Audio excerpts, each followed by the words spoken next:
Karl Marx.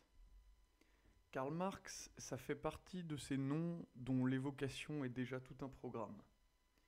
Il fait partie de ces hommes dont beaucoup de gens parlent, beaucoup de gens s'expriment sur ses idées, mais qu'en réalité, très peu ont lu. Ce qui se comprend tout à fait, étant donné que les œuvres de Karl Marx sont extrêmement denses. C'est le 19e siècle allemand, où la philosophie politique est écrite de manière très dense. C'est compliqué à lire, c'est touffu. Le bouquin de Karl Marx que j'ai entre les mains, que j'ai lu, qui est le Capital, livre 1, c'est un livre d'environ 800 pages, écrit en Arial 9, avec des raisonnements philosophico-politiques et historiques fort complexes. Je pense qu'en tout, j'ai dû le lire 2 fois, car certains paragraphes m'ont paru très compliqués. Il a fallu que je les relise peut-être 5 ou 6 fois avant de les comprendre réellement et profondément. C'est l'édition Gallimard de 1963 et 1968, en français bien évidemment. Je n'ai pas du tout le niveau en allemand. Et ce livre est un livre qui m'a marqué, que j'ai trouvé très intéressant, sur de nombreux tableaux, par de nombreux aspects, et j'aimerais partager l'expérience de lecture que j'en ai eue, les concepts importants qui me semblent être très actuels, et donc pour que cela soit digeste, comme c'est très touffu, qu'il y a beaucoup de concepts différents, je pense faire plusieurs audios sur le sujet. Je ne sais pas combien de temps ça prendra. Peut-être une dizaine d'épisodes. Je peux pas vraiment savoir. Euh, alors il faut savoir que le Capital de Karl Marx, ce sont en réalité 3 livres. Le livre 1, le livre 2, le livre 3. Le livre 1 qu'il a écrit entièrement lui-même et qu'il a arrangé lui-même. Et les livres 2 et 3 ont été publiés après sa mort, à partir de ses notes, puisqu'il préparait déjà la suite du Capital. Et les notes ont été arrangées par son acolyte, on pourrait dire, Frédéric Engels, qui est celui avec qui il a écrit le manifeste du Parti communiste, qui est un des livres centraux de son œuvre.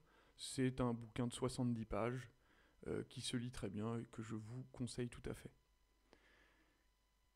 Karl Marx, on va donner quelques définitions, quelques éclaircissements pour mieux comprendre le personnage et ainsi mieux appréhender l'œuvre du Capital dont on va parler.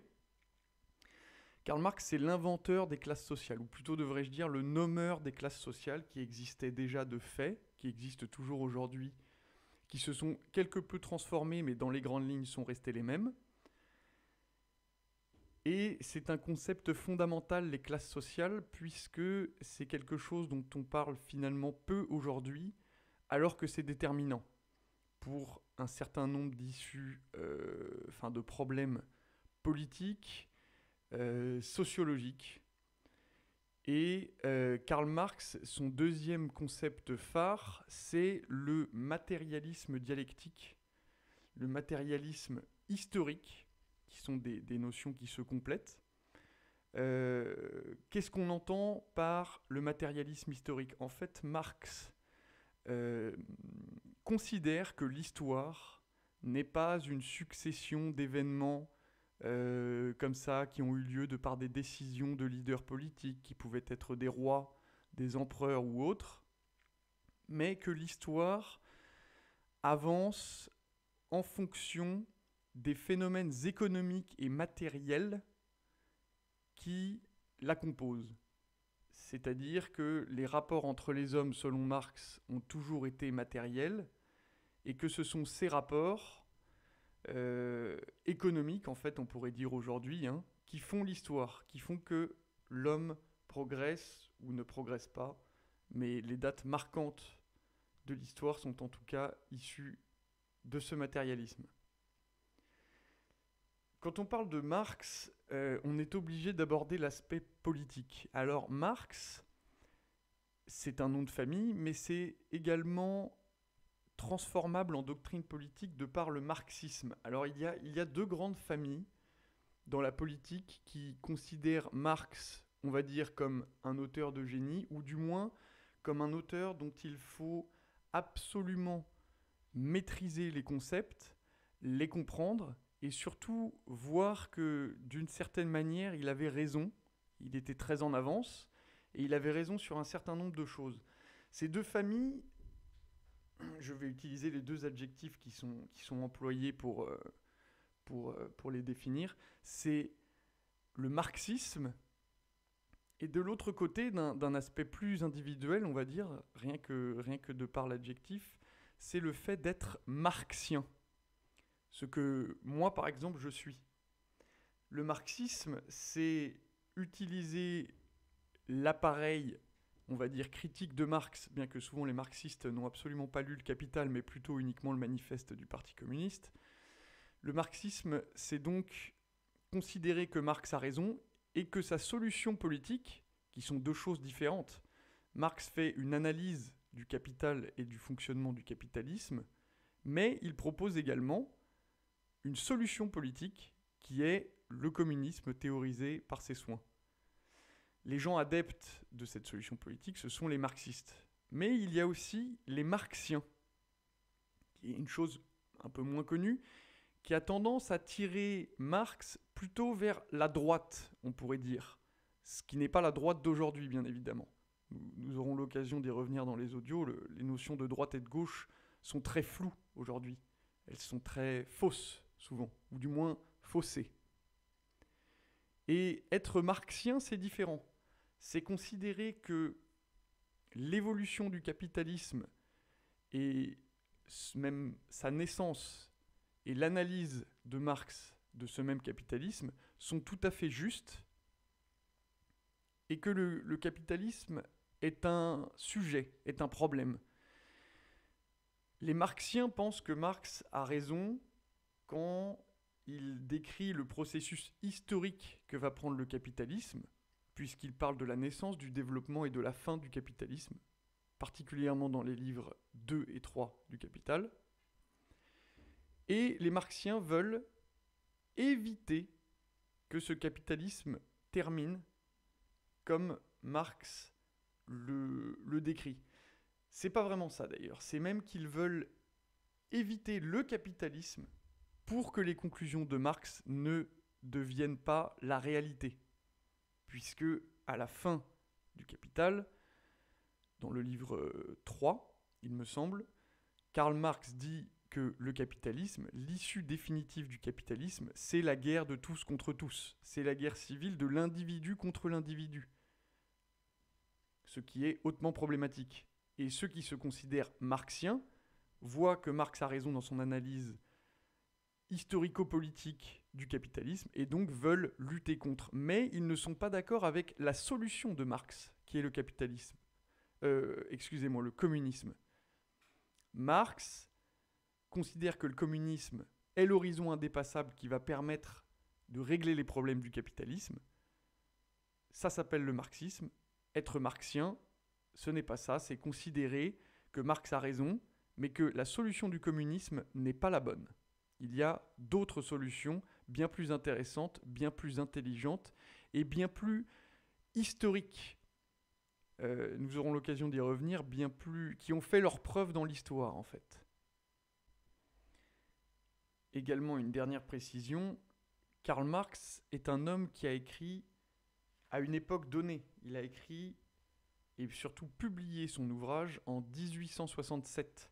Donc pour comprendre Karl Marx, il faut se resituer dans l'époque, qui est en fait le début de l'ère capitaliste industrielle, où on peut dire que l'Europe, l'Occident peut-être de manière générale, mais en tout cas parlons de ce qu'on connaît un peu mieux, l'Europe, sacrifie une partie de la génération des hommes qui est à sa disposition pour avancer techniquement très fort et créer un mode de vie, un modèle de société qui est axé sur le capitalisme, qui est axé sur le travail, et ça demande beaucoup d'efforts de la part de la classe ouvrière qui est utilisée pour ce développement. C'est-à-dire que quand je dis que ça demande beaucoup d'efforts, c'est que c'est carrément crade. C'est-à-dire que quand vous avez 8 ans, vous n'êtes pas comme aujourd'hui en CM1 à tranquillement faire des multiplications derrière un bureau, vous êtes à l'usine. Vous êtes à l'usine et vous travaillez en gros 15-16 heures par jour. C'est comme ça que ça se passait en Angleterre. C'est une réalité historique, il ne faut pas la nier, c'est ridicule. Et pour comprendre pourquoi un type comme Karl Marx a voué sa vie à la rédaction d'un livre fondateur extrêmement complexe, il faut comprendre qu'il y avait ce contexte historique choquant, marquant, euh, qui a fait naître en lui l'étincelle de la vocation de cette rédaction. Donc c'est un élément qu'il faut prendre en compte. Donc dans cet audio et dans les audios qui allons suivre, pour l'instant nous traiterons uniquement du livre 1 du Capital de Karl Marx.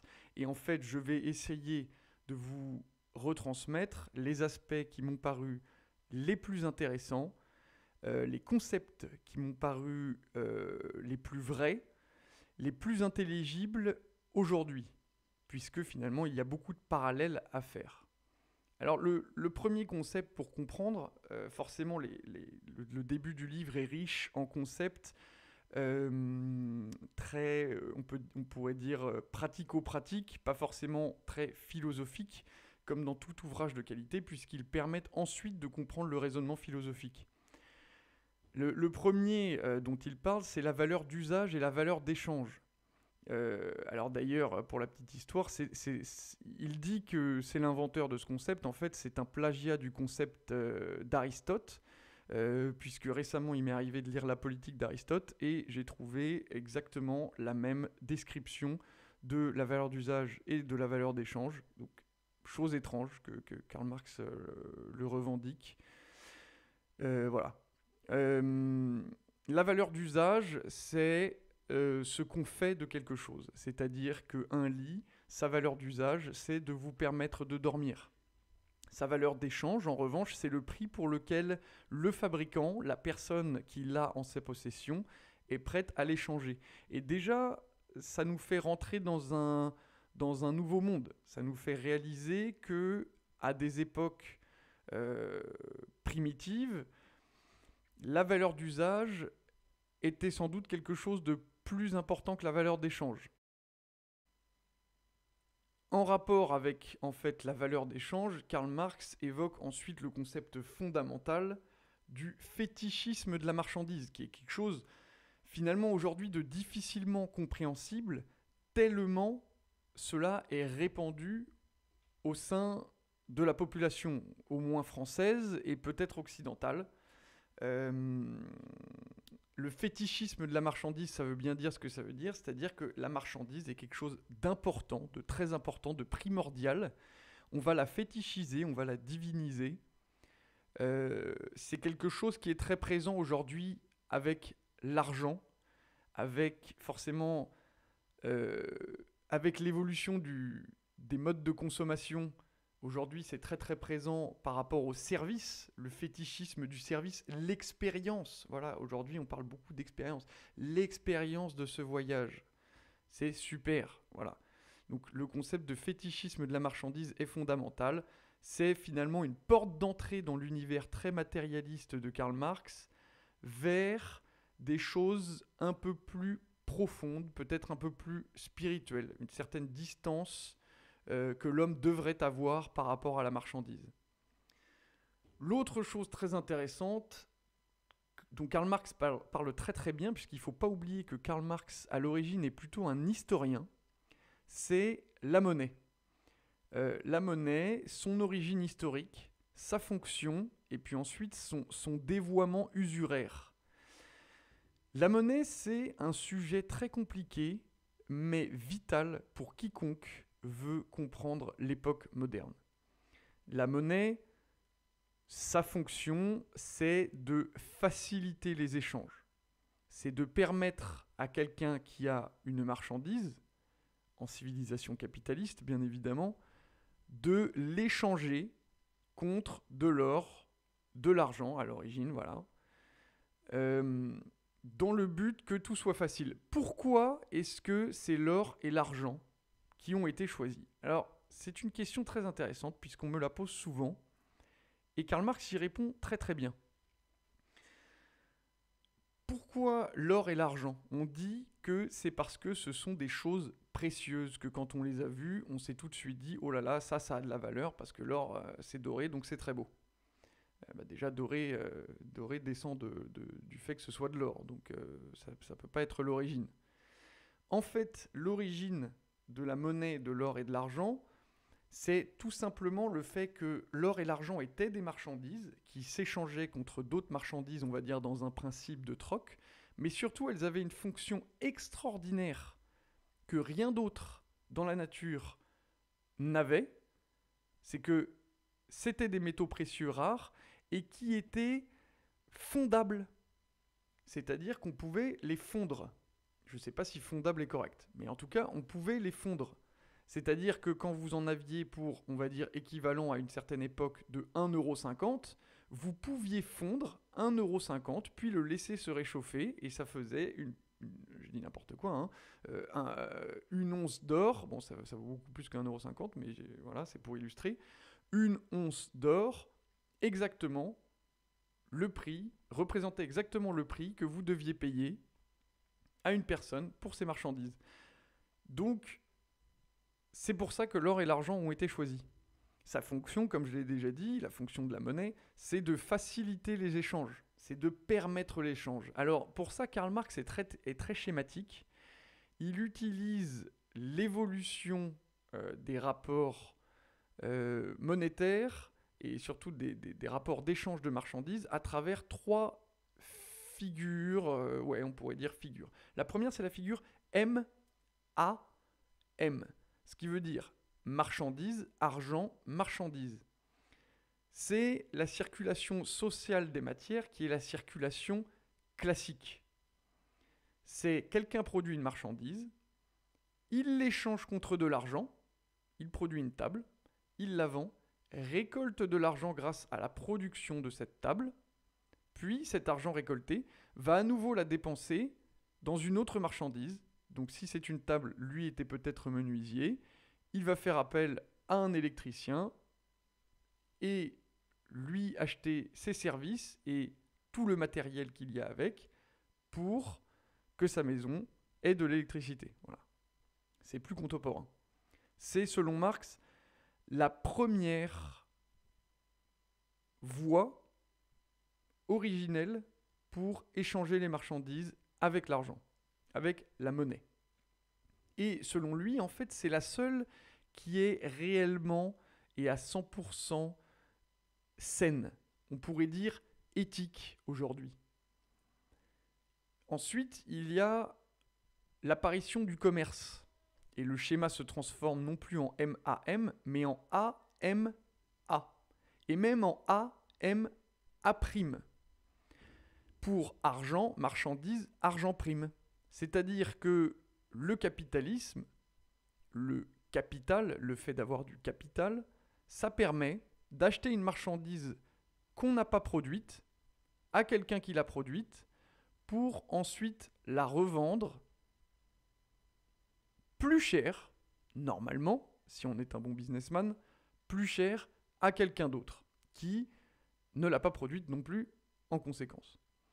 Et ça, on rentre déjà dans une question très complexe qui sera un audio que je ferai puisque c'est une question qui me tient à cœur, de la différence entre le travail productif et le travail, je vais être volontairement provoquant, mais c'est la réalité quand on va au fond des choses, travail productif contre travail parasitaire. C'est-à-dire qui profite de la production de quelqu'un d'autre.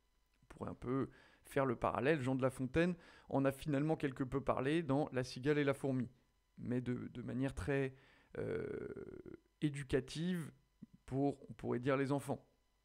Et ensuite, il y a le dévoiement usuraire, pour revenir sur mes petits schémas MAM, AMA', il y a le dévoiement usuraire qui là carrément euh, euh, vole à la monnaie son concept primordial, c'est le schéma AA', c'est-à-dire que c'est un A puis un A'. Vous prêtez de l'argent, vous n'avez aucune marchandise qui rentre ou qui sort, et vous recevez une somme d'argent plus grande. Quel est le problème de tout ça? C'est qu'en fait, la monnaie n'est pas faite pour ça. La monnaie a été créée historiquement pour faciliter les échanges entre les hommes.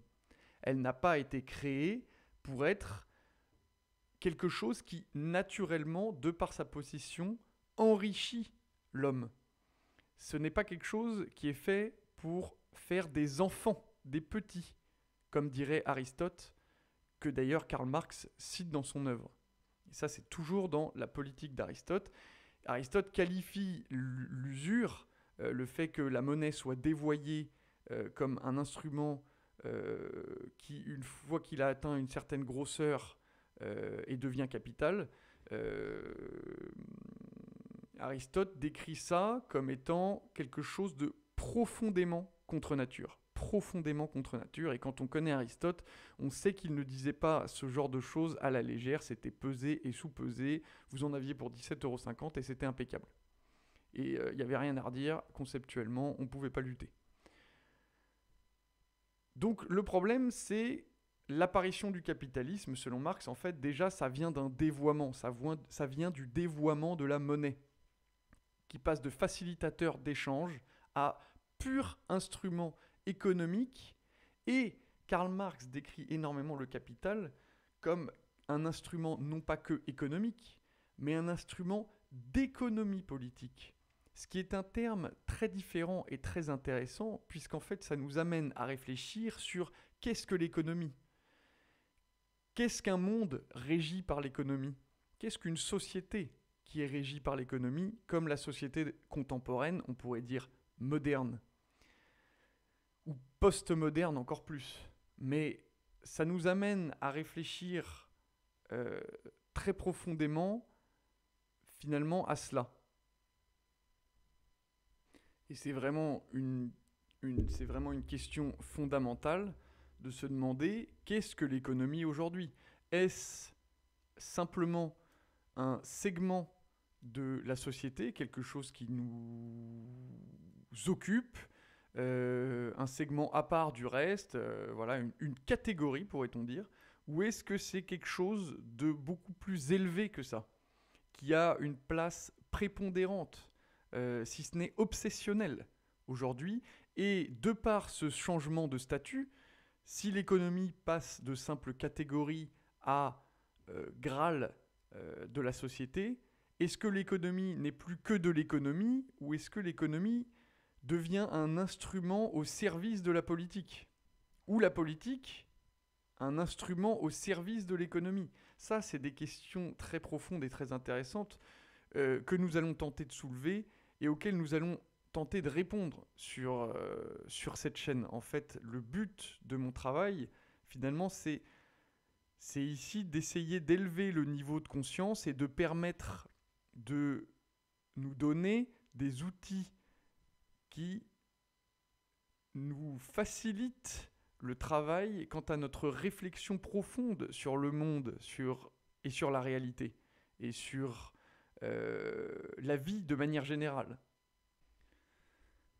Alors, il ne faut pas oublier que le capitalisme est un phénomène historique, c'est-à-dire que c'est quelque chose qui se développe à un moment donné, c'est un système de gestion qui se développe à un moment donné, mais le monde n'a pas toujours été régi par le capitalisme.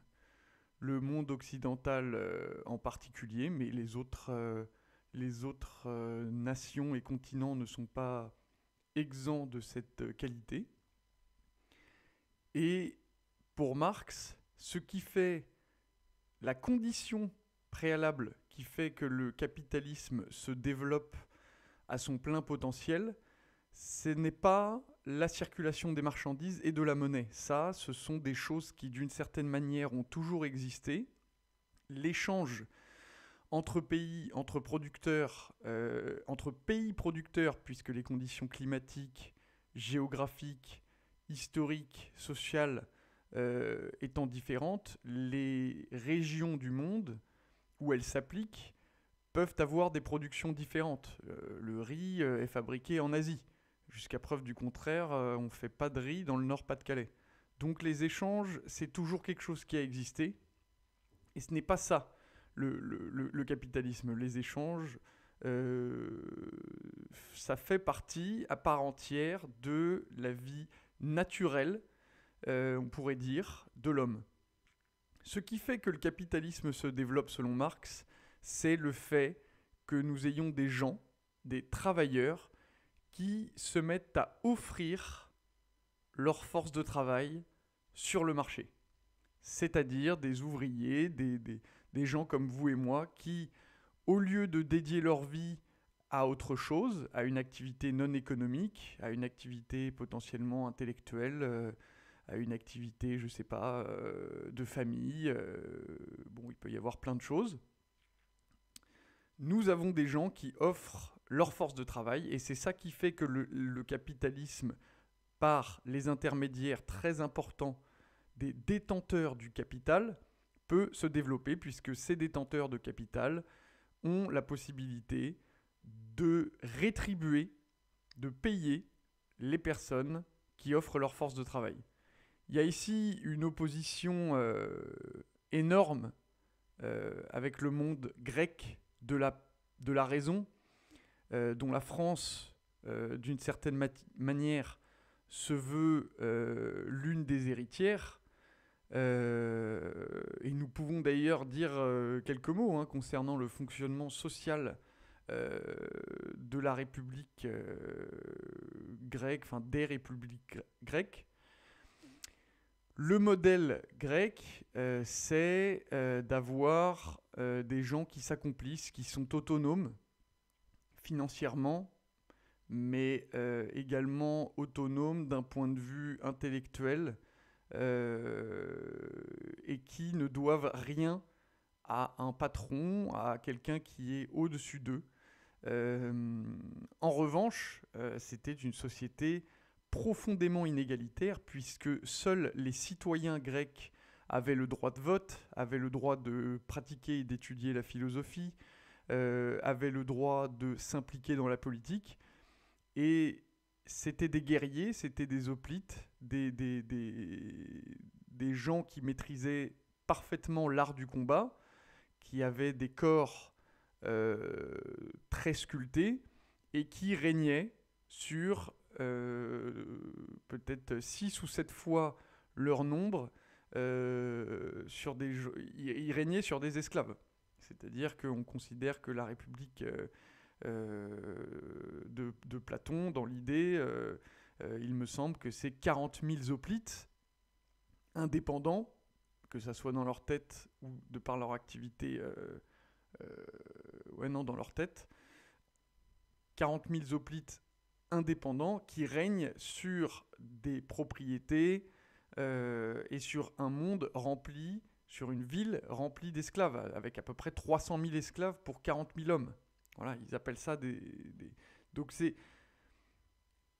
c'est intéressant de noter la différence de civilisation entre ce que propose le capitalisme, qui produit finalement, on peut le voir aujourd'hui, très peu d'hommes indépendants.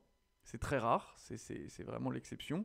Peut-être comme en Grèce, mais par contre au niveau de la qualité de ces hommes indépendants, de la qualité intellectuelle et philosophique, de la qualité de la vision, on peut voir qu'on en est loin, puisque les gens qui dirigeaient en Grèce étaient tout de même relativement portés, même complètement portés, sur la cité, sur la vie de la cité, comment la rendre la plus agréable possible, la plus fonctionnelle possible.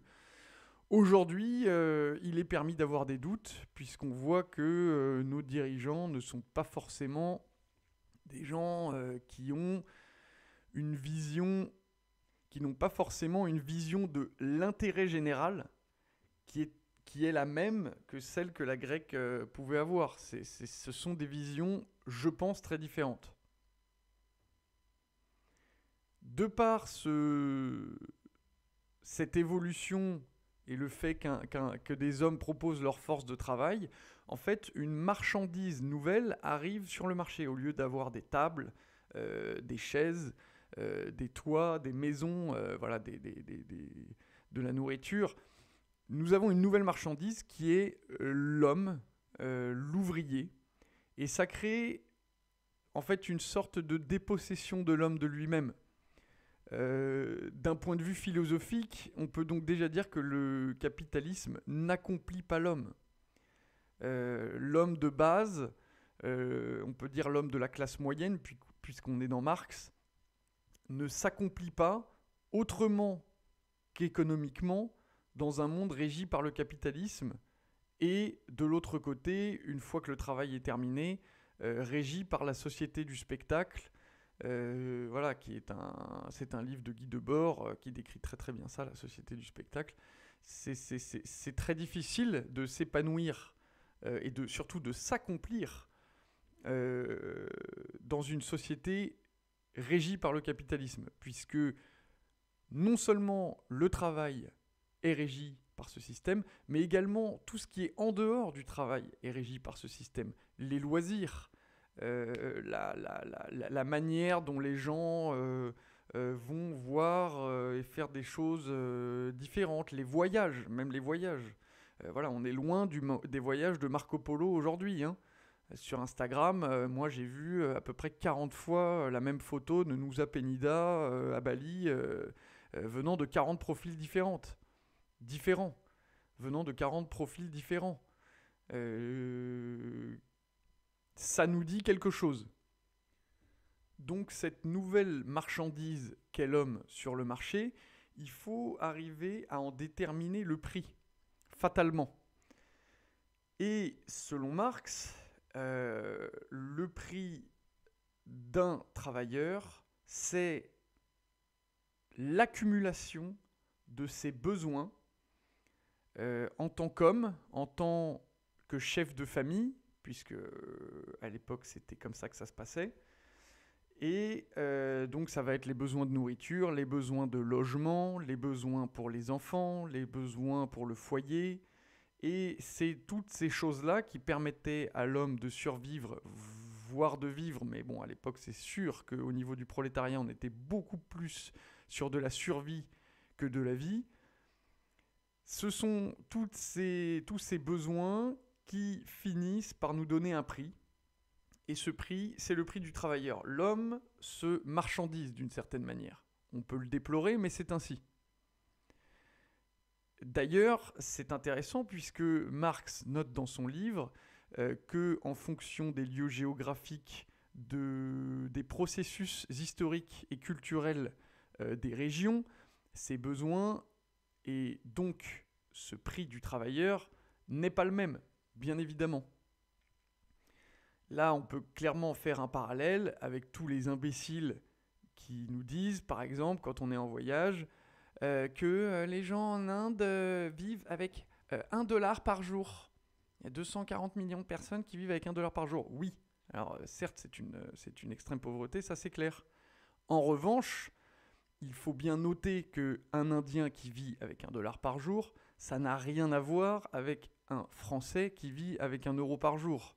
On n'est pas dans les mêmes prix concernant l'immobilier, concernant la nourriture, concernant tout type de consommation, hein. Les choses sont adaptées en fonction du processus, d'ailleurs capitaliste, industriel, puis après de service, qui a lieu dans le pays qu'on étudie. Voilà. Donc ça, c'est des choses qui ne veulent rien dire. Il faut étudier les modes de vie de ces pays pour comprendre que quand on vit avec $1 par jour, ça signifie en réalité ça, ça et ça. Ça signifie pas qu'on est dans le caniveau avec son billet de $1, bien que ça puisse le signifier. Mais il faut arriver à se mettre dans le contexte. Voilà, c'est des choses très importantes. Après, Marx fait un parallèle aussi très intéressant sur l'éducation des enfants. Et en fait, sur l'éducation pour l'emploi. Dans le prix que coûte le travailleur, il y a l'éducation des enfants, puisque fatalement, le travailleur a une durée de vie, le capitalisme, le développement industriel n'en a pas. Donc le travailleur va devoir être remplacé. Donc il faut qu'il fasse des enfants, le travailleur, pour qu'ensuite ces enfants deviennent des travailleurs et servent la machine industrielle. Et donc commence à éclore un type d'éducation qui est particulièrement dédié à l'emploi. Quelque chose qu'on voit énormément aujourd'hui. Enfin, il n'y a plus que ça, quasiment.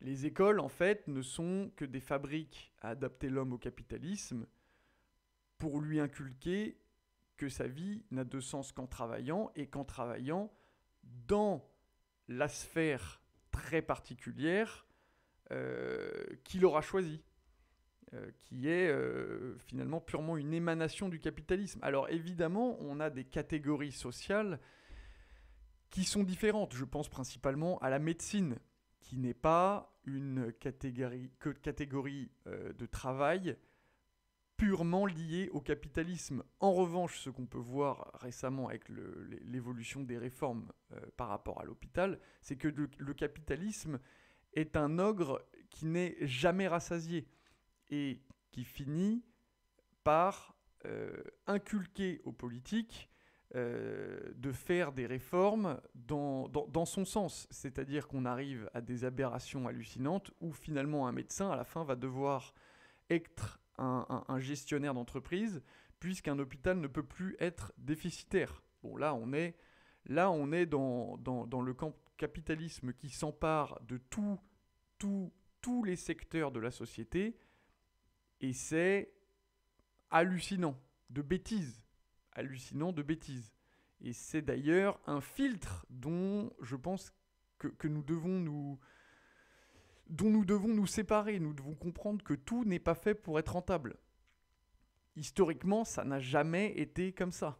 Il y a des choses qui sont rentables, il y a des choses qui le sont moins, mais quand on est un être humain et qu'on a une certaine empathie, on considère que certaines choses qui ne sont pas rentables doivent tout de même être faites et bien faites, et le modèle français est là particulièrement pour le rappeler au niveau de la médecine.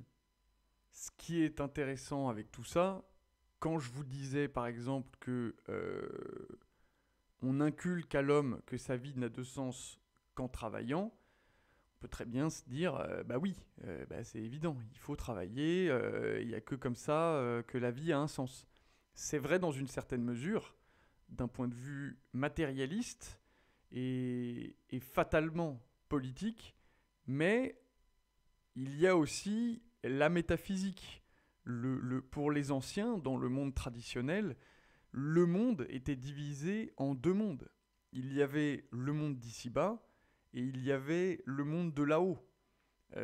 Même dans le paganisme, hein, bien évidemment, hein, dans tous les types de spiritualité. Il y avait le monde d'en bas, le monde d'en haut, et le but de l'homme accompli, de l'homme qui tentait de s'accomplir, était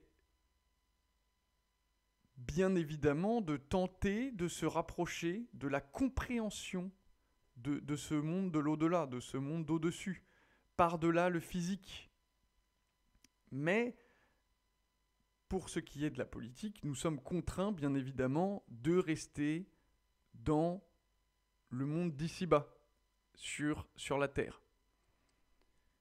Il n'y a pas chez Marx cette espèce de parallèle avec le sens métaphysique de la vie, puisque profondément, la théorie capitaliste n'aborde pas du tout ces sujets.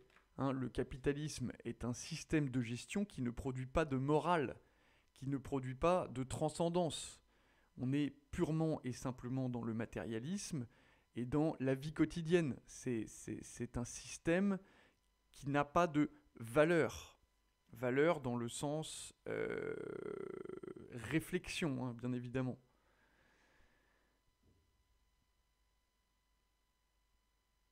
Ce qui est intéressant, c'est qu'il y a quand même des possessions de l'humain à travers le capitalisme, et ça, Marx le remarque.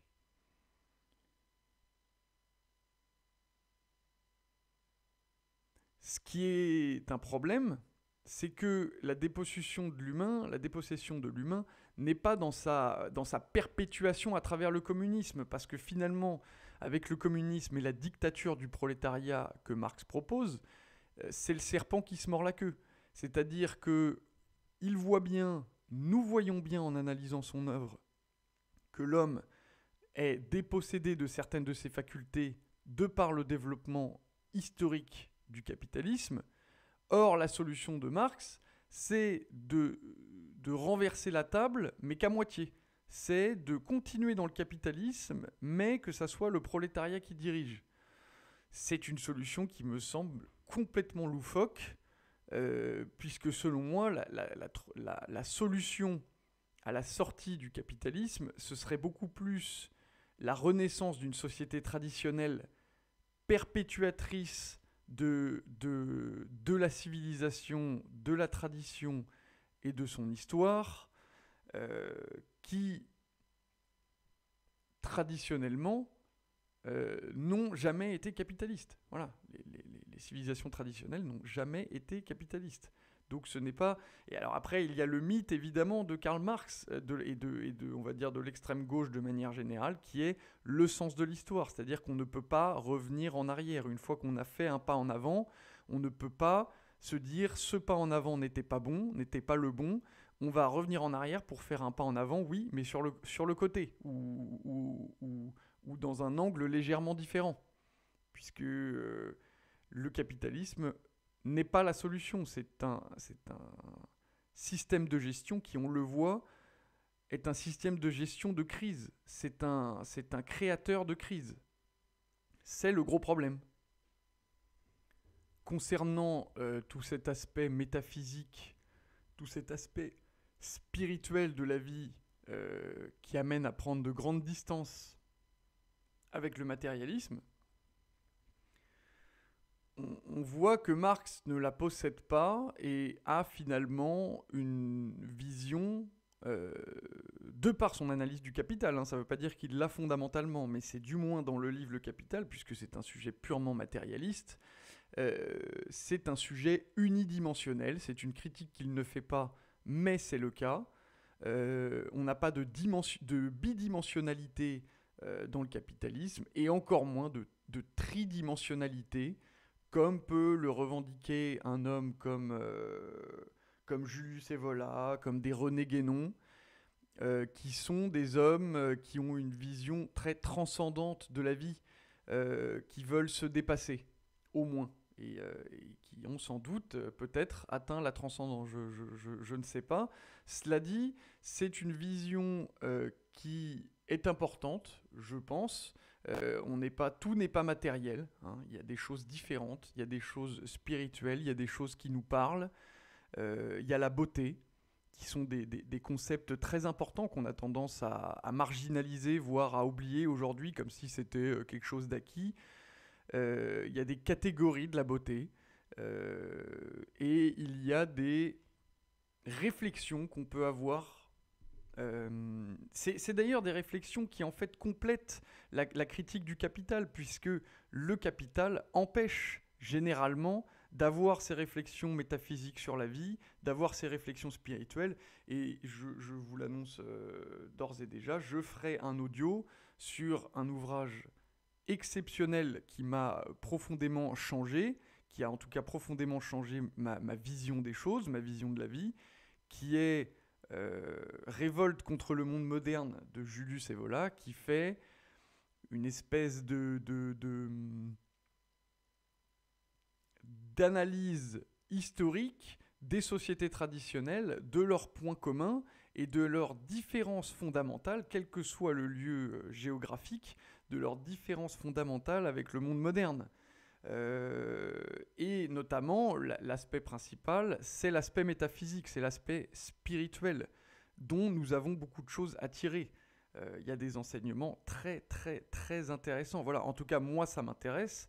Donc, je ferai un audio sur ce sujet qui est, selon moi, fondamental.